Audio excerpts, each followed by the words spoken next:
Bismillahirrahmanirrahim. Assalamualaikum warahmatullahi wabarakatuh. Waalaikumsalam warahmatullahi wabarakatuh.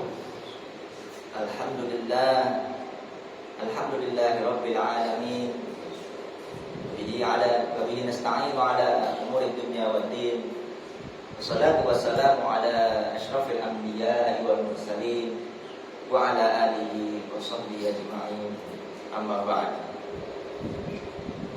Jadi yang dimuliakan Allah Subhanahu wa taala, izinkan pada subuh hari ini Al-Fakir ingin bercerita dan tidak ada maksud melebih daripada suatu kisah yang insya Allah Al-Fakir akan sampaikan pada waktu pagi ini. Hadirin yang dimuliakan Allah Subhanahu wa taala, ada sebuah hadis yang mana Rasulullah sallallahu alaihi wasallam bersabda. Hadis ini dinukil dari Abi Mas'ud radhiyallahu anhu. Rasulullah sallallahu alaihi wasallam bersabda, "Al-fajirur raji rahmatullahi alaihi, al-fajirur raji rahmatullahi alaihi khairun minal 'abidil muqnit." Apa maknanya? Seorang hamba yang sering berbuat dosa, seorang pelaku maksiat yang selalu mengharapkan rahmatnya Allah Subhanahu wa taala, lebih baik daripada ahli ibadah tetapi di dalam hatinya itu putus mengharap ridhonya Allah Subhanahu wa taala. Ada sebuah kisah yang ditulis dari kitab Usfuriyah karangan Syekh Al-Usfuri. Di situ dijelaskan bahwa ada suatu kisah seorang laki-laki yang sehari-hari melakukan maksiat tiada henti kepada Allah Subhanahu wa taala. Lalu ketika menjelang kewafatannya, sepertinya dia mengetahui bahwa dia mendekati ajalnya pada masa tuanya. Lalu dia sampaikan pesan kepada istrinya.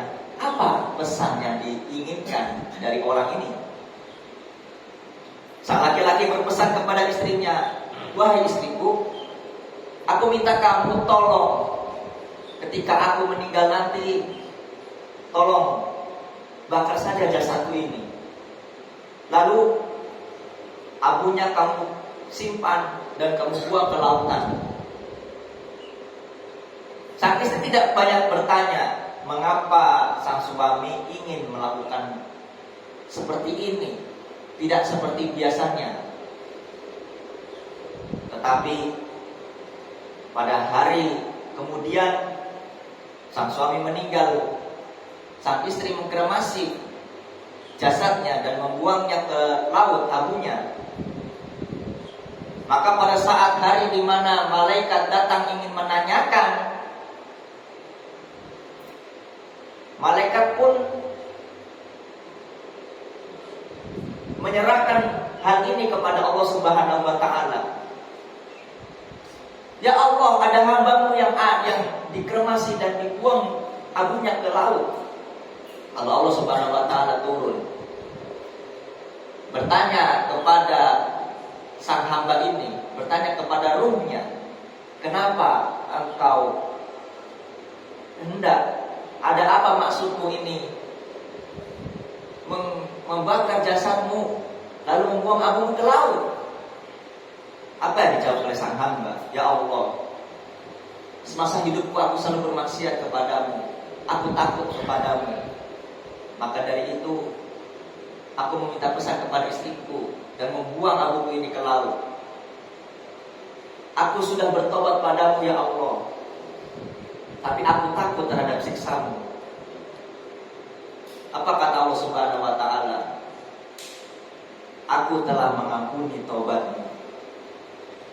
Dalam cerita hadis qudsi yang lain, ada seorang pemuda yang sehari-hari kelakuannya dia berbuat maksiat layaknya anak-anak muda yang masih labil tentang pemikirannya ke depannya. Seorang pemuda di hari-hari melakukan maksiat, tetapi suatu malam dia merenungi perbuatannya. Kenapa saya di tiap hari melakukan maksiat kepada Allah Subhanahu wa ta'ala? Lalu pada malam itu juga sang pemuda ini bertaubat, bersujud kepada Allah Subhanahu wa ta'ala. Ya Allah, aku bertobat kepadamu, tolong ampunilah dosa-dosaku. Allah Subhanahu wa ta'ala menerima taubat dari seorang pemuda tadi. Hari esoknya sang pemuda kembali melakukan maksiat yang sama. Terus demikian. Tetapi pada malam hari itu tiba, ia bertobat juga kepada Allah Subhanahu wa ta'ala. Ya Allah, tolong ampuni dosa hamba ya Allah. Besoknya ia pun melakukan dosa yang sama pula, maksiat yang sama. Lalu pada malam harinya tiba, ia bertobat, sholat tobat kepada Allah Subhanahu wa ta'ala. Ya Allah, aku tidak mengerti ada apa yang terjadi pada diriku. Mengapa aku selalu melakukan maksiat yang sama? Padahal aku sudah bertobat kepadamu ya Allah, tapi aku tetap melakukannya ini pula. Ya Allah, aku tidak mengerti kepada diriku ini. Maka tolong ampunilah aku ya Allah. Dari situ suara doanya dan tangisnya sang pemuda itu didengar oleh para penduduk langit. Lalu apa yang dikatakan Allah Subhanahu wa ta'ala kepada para malaikat? Hai para malaikat sekalian, saksikanlah hambaku ini. Dia walaupun pemaksiat, dia pendosa, dia selalu melakukan dosa dan dosa. Tetapi dia tahu dia punya Tuhan, dan dia tahu Tuhan yang Maha Pengampun, Maha Penyayang. Saksikanlah hai malaikatku, aku sudah mengampuni dia, tak peduli apa yang dia lakukan terhadap kehidupannya. Hadirin yang dimuliakan Allah Subhanahu wa ta'ala, kadang sehari-hari ketika kita meratapi dosa kita sendiri, terkadang terlintas dalam pemikiran kita, apakah dosaku ini akan diampuni sama Allah? Apakah aku memohon ampunan kepada Allah, apakah ampunanku ini akan diterima? Pemikiran-pemikiran seperti ini sering terlintas di pikiran kita. Allah kira-kira bakal ngakuin dosa kita apa enggak ya? Orang seperti saya ini, apakah akan diampuni oleh Allah? Apakah doanya akan didengar oleh Allah? Maka dalam cerita dinukil tadi, yang bisa kita pelajari adalah kita harus betul-betul yakin bahwa Allah Subhanahu wa ta'ala ini Maha Pendengar, Maha Penyayang, Maha Pengampun. Kasih sayangnya dan ampunan Allah Subhanahu wa ta'ala lebih besar ketimbang masalah dunia yang kita punya saat ini, ketimbang masalah-masalah ataupun dosa-dosa yang kita kumpulkan selama ini. Allah Subhanahu wa ta'ala rahmatnya begitu besar. Mengharap rahmat Allah Subhanahu wa ta'ala itu lebih utama dibandingkan seorang ahli ibadah. Ahli ibadah ini ketika sampainya dia pada hari hisab, apa yang dikatakan Allah Subhanahu wa taala, "Hei kamu, masuklah kamu ke dalam neraka." Apa kata ahli ibadah? Sang ahli ibadah ini, "Ya Allah, mengapa Engkau memasukkan aku ke dalam neraka? Bagaimana dengan sholatku?" Apa kata Allah Subhanahu wa taala? "Sesungguhnya sholatmu di dunia itu kamu tidak mengharap rahmat dan ridho, dan kamu menjalankannya hanya untuk hal-hal di luar itu, seperti riya, pamer, ataupun ujub, ataupun sebagainya." Maka dari poin yang kita dapat pada subuh hari ini ialah mari sama-sama memperbanyak istighfar, memperbanyak meminta ampun kepada Allah, dan yakin, karena sikap keraguan, sikap ragu kita ketika meminta doa kepada Allah, ketika kita minta doa pada Allah kita ragu apakah doa kita didengar atau tidak, itu adalah salah satu dari gangguan setan. Karena setan berusaha tidak ingin hambanya ini dekat kepada Allah. Setan berusaha bagaimana caranya untuk membuat seorang hamba jauh dari Allah. Bagaimana caranya membuat seorang hamba ini jauh dari Allah? Maka dari situ tadi benar apa yang dikatakan surat An-Nas, "Alladzi yuwaswisu fi sudurin nas." Setan yang membuat hati seorang manusia itu was-was, risau, gelisah tak tahu kenapa. Padahal jikalau kita yakin Allah pasti mendengar doa kita, maka Allah pasti mengampuni seluruh dosa-dosa kita. Apa kata Allah di surat Al-Baqarah ayat 180-an? Di situ dikatakan,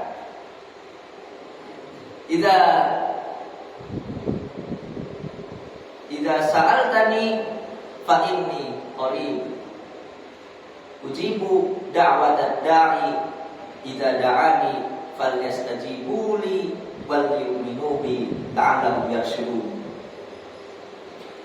Jika ada seorang hambaku bertanya tentang aku, katakanlah wahai Muhammad, sesungguhnya aku itu dekat. Aku dekat.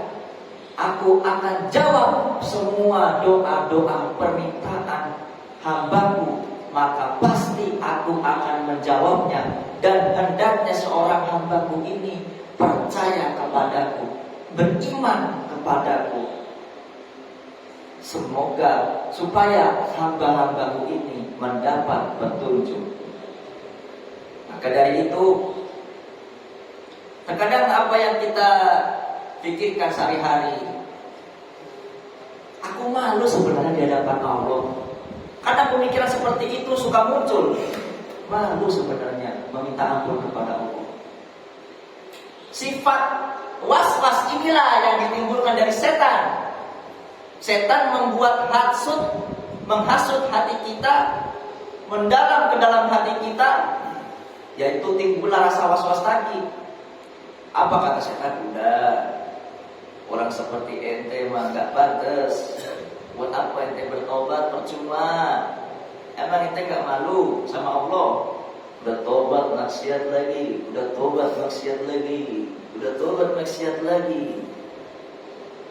Dari situ seorang hamba down, mentalnya sudah down. Oh iya, benar juga. Untuk apa seorang seperti saya bertobat? Emang kita gak malu sama Allah bertobat terus-terusan, tapi ujung-ujungnya maksiat lagi. Hal seperti inilah was-was yang disenangi oleh setan. Setan membungkusnya seolah-olah kita malu di hadapan Allah, padahal setan ini tidak ingin hamba Allah ini dekat kepada Allah. Setan ingin seorang hamba ini jauh dari Allah. Karena kita tahu berdoa adalah bagian daripada ibadah. Kalau setan berhasil memasuki was-was dalam hal berdoa dan bertaubat tadi, maka setan sudah berhasil. setan ini sudah berhasil membuat rasa was-was dalam diri seorang hambanya. Ketika seorang hamba ragu untuk berdoa, ragu untuk bertaubat, ragu untuk meminta kepada Allah, seolah-olah merasa dirinya malu, maka itu adalah hal yang keliru. Hal yang keliru. Setan akan merasa senang karena seorang hamba ini ternyata jauh dari Allah dan tidak mau meminta kepada Allah Subhanahu wa Ta'ala. Berbeda dengan kisah seorang pemuda tadi, walaupun dia tiap hari melakukan maksiat, tapi tiap hari dia juga bertobat. Allah ampuni semua dosa-dosanya, karena hamba ini yakin kepada Allah Subhanahu wa Ta'ala. Lalu kepada siapa lagi kita akan meminta pertolongan? Kepada siapa lagi kita akan meminta ampunan kalau bukan kepada Allah Subhanahu wa Ta'ala? Kepada siapa lagi kita akan meminta ampun, berdoa, meminta apapun itu, meminta tentang perkara duniawi seperti harta, atau perkara akhirat seperti kenikmatan surga. Kepada siapa lagi kita akan meminta kalau ketika kita meminta kepada Allah kita ragu, kita bersikap malu? Maka dari itu, mari sama-sama kita ingatkan iman kita. Beriman itu percaya. Percaya berarti kita sudah mempasrahkan semua jiwa dan raga kita, ruh kita kepada Allah Subhanahu wa Ta'ala. Percaya, yakin, bukan hanya sekedar meyakini bahwa zat Allah itu ada, tetapi kita percaya, yakin Allah itu tempat segala-galanya untuk kita bersandar diri. Qul huwallahu ahad. Katakanlah Allah itu esa. Allahus somad. Allah adalah tempat bersandar. Allah tempat untuk meminta. Allah tempat untuk berlindung. Jika kita tidak yakin, maka apa bedanya dengan seorang hamba yang ahli ibadah tadi, tapi ketika setiap dia doa, dia seolah-olah tidak yakin kepada Allah. Dalam tanda kutip, dia setengah-setengah ateis. Seperti itu. Terkadang hasutan setan itu membuat hamba ini was-was. Salah satu seperti hasutan setan itu adalah ketika ada seorang hamba berangkat untuk pengajian. Apa kata hasutan setan itu? Tiba-tiba terlintas dalam pikiran seorang hamba tadi. Udah, orang kayak ente mah gak usah ikut pengajian. Emang kagak malu apa sama tato-tatonya di situ tuh? Kagak malu apa sama dosa-dosa lu? Kenapa ente masih mau berangkat pengajian? Gak usah, malu kelihatan sama Pak Kiai, malu. Ente gak usah ketemu Pak Kiai, malu di belakang aja. Ini sebenarnya adalah hasutan setan. Terlihat rapi, terbungkus rapi, tapi sebenarnya menyesatkan. Karena setan berusaha tidak mau seorang hamba ini dekat kepada ulama. Kalau seorang hamba ini jauh dari ulama, hamba ini tiba-tiba hatinya mendengarkan kata setan tadi, tapi nggak tahu kalau tidak setan. Oh iya benar juga ya, orang saya nggak pantas ketemu kiai, ngapain salim sama Pak Kiai, nggak pantas lah, nggak cocok, terus pulang aja lah, pulang, dan nggak jadi ikut pengajian. Setan berhasil dibungkus seolah-olah rapi, padahal ini adalah cara setan. Dia menghasut, dia berupaya supaya seorang hamba ini jauh dari para ulama. Karena kalau seorang hamba ini dekat kepada ulama, berarti hamba ini akan dekat kepada Allah. Dan kalau hamba ini dekat kepada Allah, maka setan akan sia-sia menghasutnya, setan akan sia-sia menggodanya. Sikap was-was ini yang terkadang kita tidak sadar kalau sebenarnya ini adalah hasutan setan. Kita harus ingat kembali, ketika kita gelisah, apapun itu, gundah, risau, walaupun kita banyak dosanya, tetap kepada siapa lagi kita meminta ampun, kepada siapa lagi kita berdoa. Istighfar adalah cara yang paling mudah untuk menghapus segala dosa-dosa kita. Istighfar adalah bagian daripada sikap taubat itu juga. Maka dari itu, mari sama-sama kita kembali tingkatkan keimanan kita. Tingkatkan keimanan itu, tingkatkan kepercayaan kita terhadap Allah Subhanahu wa Ta'ala. Apapun yang kita alami di dunia ini, ingatkan kembali kepada Allah. Iman kepada Allah, percaya kepada Allah, dan semuanya percaya terhadap apa yang Allah kehendaki. Allah Maha berkehendak. Maka dari itu, mari sama-sama kita renungi diri kita semua. Karena pada hakikatnya tidak ada manusia yang luput dari kesalahan sekecil apapun itu. Dan Al-Fakir di sini juga termasuk demikian, karena Al-Fakir hanyalah seorang manusia biasa yang tidak luput dari kesalahan dan juga dosa. Berdoa kepada Allah Subhanahu wa Ta'ala adalah cara untuk menghilangkan rasa was-was itu. Rasa was-was yang malu seperti itu, seolah-olah malu, tapi itu adalah hasutan setan yang sangat berbahaya. Sangat berbahaya. Maka dari itu, setiap apa yang kita kerjakan, setiap langkah yang kita lakukan, setiap perjalanan yang kita hadapi, kita harus yakin betul-betul Allah ada, Allah mendengarkan, Allah Maha melihat, Allah Maha membantu. Setiap masalah yang kita hadapi, tenang, Allah Maha membantu, Allah Maha menolong, tapi kita tidak tahu bagaimana caranya. Allah yang sudah menyiapkan skenarionya. Allah itu akan melihat. Begitu pula ketika kita hendak melakukan maksiat, Allah juga Maha melihat. Allah itu ada. Tidak ada yang ada selain yang Maha ada, yaitu Allah Subhanahu wa Ta'ala. Karena pada sejatinya kita ini tidak ada. Allah yang Maha ada. Kita tidak ada aslinya. Lalu Allah adakan kita sehingga kita menjadi ada. Dan kepada Allah lah kita akan kembali. Lalu kepada siapa kalau kita tidak meminta pertolongan kecuali kepada Allah Subhanahu wa Ta'ala. Maka dari itu, hadirin yang dimuliakan Allah Subhanahu wa Ta'ala, mengingat Allah itu penting. Ketika kita lupa, kita diharuskan untuk mengingat Allah Subhanahu wa Ta'ala.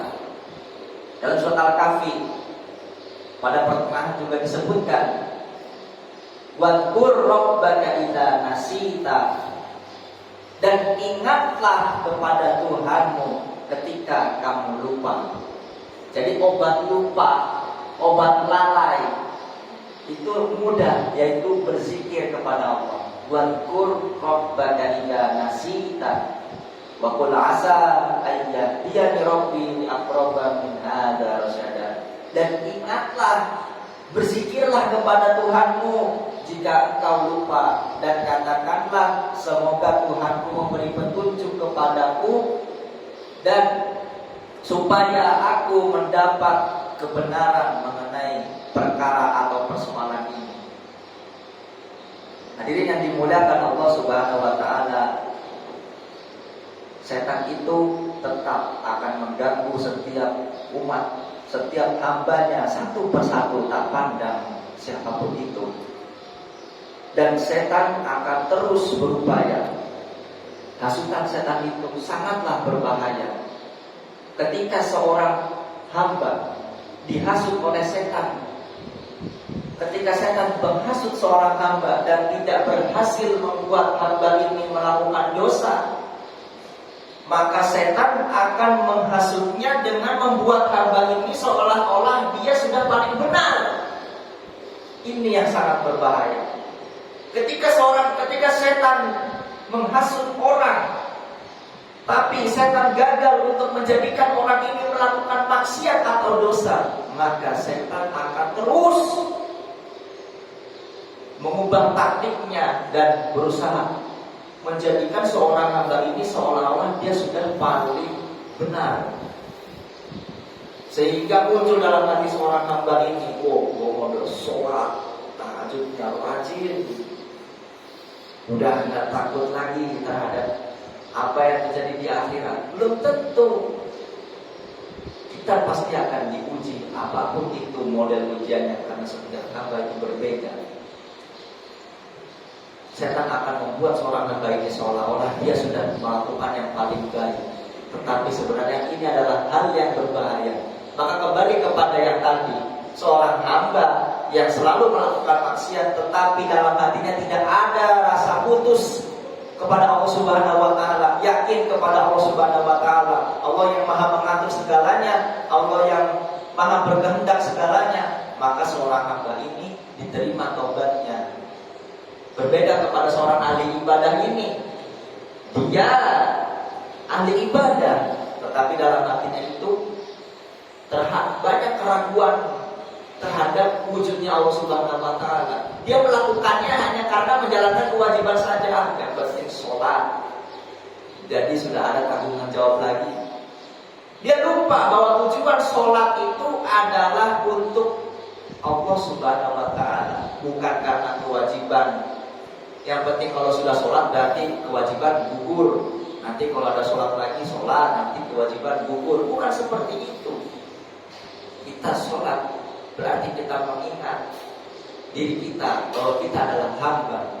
Kita sholat, kita sujud, berarti kita merendahkan derajat kita serendah-rendahnya ke hadapan yang Maha Pencipta.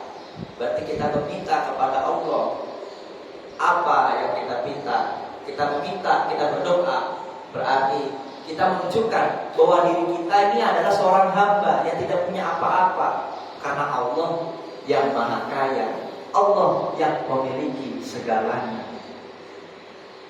Kalau kita malu, enggan untuk berdoa, sulit untuk berdoa karena rasa was-was tadi, lalu kepada siapa kita meminta pertolongan? Padahal Allah lah yang memiliki segala kuasa di seluruh alam ini. Allah lah yang mengatur seluruh alam ini. Alhamdulillahirabbil alamin. Segala puji bagi Allah yang mengatur, pangeran, Tuhan yang mengatur seluruh alam. Lalu kepada siapa lagi kita memohon? Kepada siapa lagi kita meminta kecuali kepada Allah Subhanahu wa taala. Hadirin yang dimuliakan Allah Subhanahu wa taala, mari sama-sama kita kembali kepada asal usul kita, yang mana Allah Subhanahu wa taala yang meniupkan ruh kepada kita, dan juga Allah Subhanahu wa taala yang Maha Pengasih, Maha Penyayang. Kasih sayangnya tidak ada yang melebihi kasih sayang apapun itu. Itulah kasih sayang Allah Subhanahu wa taala. Semoga apa yang dapat saya sampaikan pada pagi hari ini menjadi manfaat bagi kita semua. Amin. Ya Allah. Dan berhasil dalam menambahkan keimanan dan ketakwaan kita kepada Allah Subhanahu wa taala. Barakallahu li wa lakum fil Qur'anil Karim wa nafa'ani wa iyyakum bima fihi minal ayati wa dzikril hakim. Aqulu qawli hadza astaghfirullahal azim li wa lakum wa lisa'iril muslimin wal muslimat wal mu'minin wal mu'minat. Ya minkum wa lakum. Astaghfirullahaladzim, astaghfirullahaladzim, astaghfirullahaladzim ya ma'mur. Allahumma salli ala sayyidina Muhammad fil awwalin wal akhirin. Wa salli wa sallim radhiyallahu ta'ala wa bi sahabati Rasulillah ajma'in. Bismillahirrahmanirrahim. Alhamdulillah rabbil alamin. Ya dzal jalali wal ikram. Hamdan syakirin, hamdan na'imin. Hamdan yuwafi ni'amahu wa yukafi mazidan. Ya Rabbana lakal hamdu kama yanbaghi li jalali wajhikal karim wa 'azimi sultanik. Allahumma salli ala sayyidina Muhammad al-Fatih lima ulil wal khatim lima sabaq. Nasrul haqqi bil haqqi wal hadi ila siratikal mustaqim wa ala alihi wa sahbihi haqqa qadrihi wa miqdaril 'azim.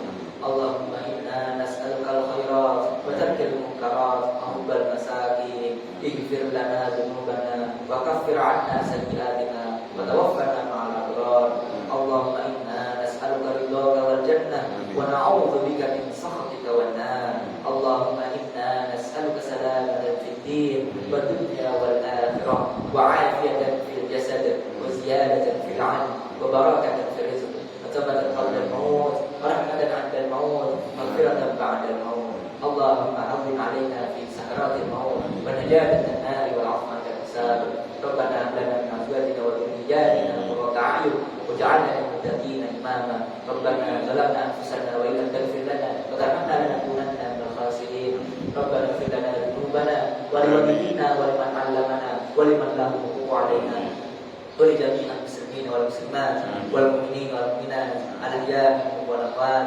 ربنا آتنا من لدنك رحمة وهيئ لنا من أمرنا رشدا ربنا آتنا في الدنيا حسنة وفي الآخرة حسنة وقنا عذاب النار وصلى الله على سيدنا محمد وعلى آله وصحبه وسلم سبحان ربك رب العزة عما يصفون وسلام على المرسلين والحمد لله رب العالمين. Assalamualaikum warahmatullahi wabarakatuh. Waalaikumsalam warahmatullahi wabarakatuh.